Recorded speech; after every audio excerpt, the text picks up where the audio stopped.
This year, the school holidays just won't be the same. Families heading to coastal destinations may find the beaches there closed. To curb the spread of the virus, South Africans have also been asked to reduce social contact and to avoid crowded places. Parents may struggle to find fun activities to keep their children occupied, turning what's usually a joyous time into weeks on end of "I'm bored." Enough to drive anyone mad, and the temptation may be strong to allow children access to extended screen time to keep them entertained. Joining me via Zoom is Paediatrician Dr Iqbal Karbanee with some tips on safe screen time. Doctor, thank you very much for your time. So the reality is that screen time at home, away from crowds and where children are unlikely to contract COVID-19, could be the lesser of two evils this year. But remind us, what are the dangers of extended screen time for children? Okay, thank you. So screen time is obviously, in the reality that we're living in with COVID, as you mentioned in your introduction, is that screen time is the lesser of two evils. But even though parents are at home and the kids are bored, it's important to try and regulate it in some way. Ideally, we don't want to have screen time for more than about 30 to 40 minutes at a time. And that can be even less in younger children because it tends to overstimulate children. It has lots of effects. For example, poor sleeping can be a problem. Waking up at night, night terrors can be a problem if children are exposed to screen time until just before bedtime. So there's a couple of basic precautions that parents can take. The one I would suggest they do is try and stop screen time for at least an hour or possibly two before bedtime, especially in younger children, so they're not overstimulated. And then try and encourage children to have physical activity interspersed between these episodes of screen time. So what is your recommendation to try and get that balance between screen time and activity or exercise, and how much exercise should be interspersed? Look, it's very difficult because to try and tell children to exercise is, I would think, not a good idea, because physical activity should come naturally to children.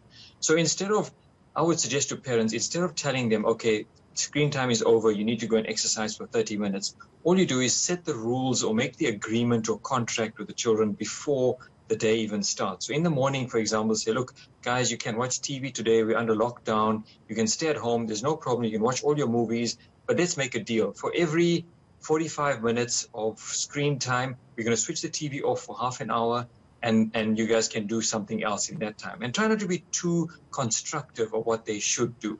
Give a couple of suggestions, but leave it up to the children, because children tend to fill empty time with imaginative play.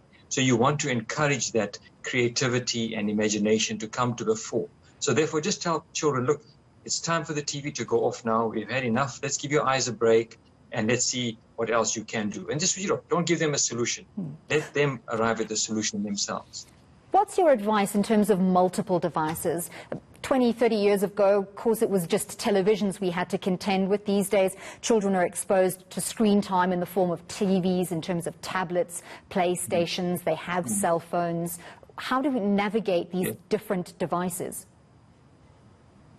Navigation is very tricky for parents. So what I would suggest is, firstly, we use the definition screen time. In other words, anything with an electronic screen is regarded as screen time. So watching TV for 45 minutes is exactly the same as playing PlayStation or being on your phone, watching TikTok or whatever for 45 minutes. It's exactly the same. So they all fall into the same category. So don't fall into the trap of the parents who says, okay, TV is off now. They go to the room and they can go onto their phone, because that's just an extension of screen time. So it's very important that parents understand that. And the second one is parents need to familiarize themselves with the parental controls on all of these different devices. Unfortunately, we live in a world where there's predators, there's lots of different influences that can affect children. So parents need to take ownership of the device and make sure the parental controls are set appropriately to protect our children from unnecessary influences.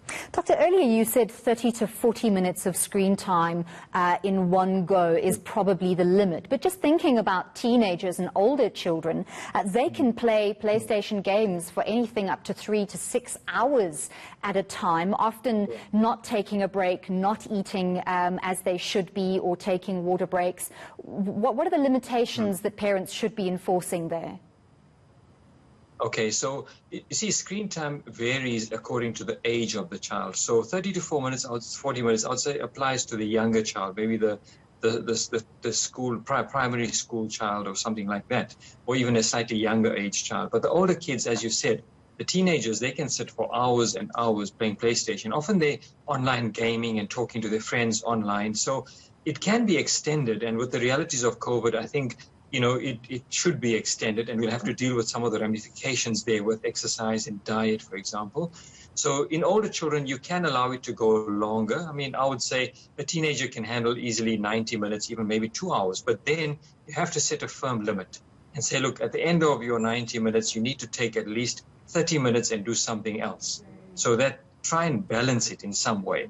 I think that's the whole key here, is you need to try and achieve a balance, realizing we're living in a very unusual time where our normal sense of balance is actually not applying anymore. This is, as you say, a very, very unusual time. As parents and children spend more time in each other's company due to both the lockdown and due to restricted activities over the festive season, children definitely learn habits and screen time habits from watching their parents. What kind of good habits should parents be modeling? Well, parents need to lead by example, because children don't learn what they're told, they learn what they see. So if a parent is on their phone, on Facebook, whatever, all the time, the child is going to follow that. So I think we need to understand, as you said, that we live in a very unusual time. We need to apply some basic rules. And I think I would suggest, and from my own personal experience, I think this is critically important, is that when the family is sitting together at meal times, every single electronic device must be put away. That's all. It's as simple as that. Put it away, because people can be living in proximity, but they can be socially distant from each other. And I think maybe we should look at this sort of lockdown and social distancing and the fact that families are confined, rather than being a sentence, rather than opportunity for people to actually communicate and learn conversation and actually understand each other. It's a time where you may have unbroken a couple of weeks with your teenager. You may not have that again forever. So I think use this opportunity to try and improve family relations and understand each other from a more personal point of view.